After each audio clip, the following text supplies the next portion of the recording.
June 25th అనగానే భారతదేశంలో ఒక చీకటి రోజుగా కనిపిస్తుంది.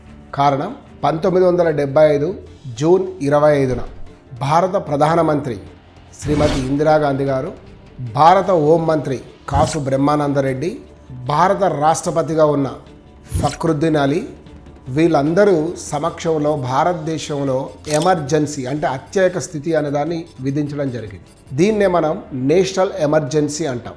ఆర్టికల్ 352 ప్రకారం భారతదేశంలో ఈ యొక్క నేషనల్ ఎమర్జెన్సీని ప్రవేశపెట్టి ఆర్టికల్ 20, 21 తప్ప మిగతా అన్ని హక్కులు కూడా హరించబడ్డాయి అన్నది మనకు తెలుస్తుంది. ముఖ్యంగా 3 రకాల ఎమర్జెన్సీ కనిపిస్తుంది. 352 నేషనల్ ఎమర్జెన్సీ, 356 ప్రెసిడెంట్ రూల్, 360 ఈ యొక్క మనకు ఫినాన్షియల్ ఎమర్జెన్సీ ఉన్న 352 గురించి మనం చర్చ అంతా జరుగుతూనే ఉంటుంది ఎప్పుడు. అందుకే జూన్ 25ను మనము సంవిధాన్ హత్యా దివస్ కాన్స్టిట్యూషనల్ మర్డర్స్ డేగా మనం పిలుచుకుంటాం.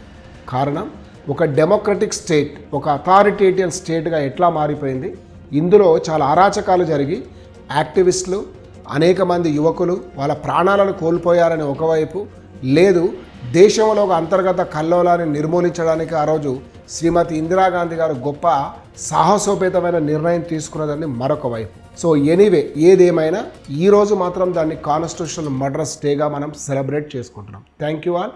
Will meet in another video.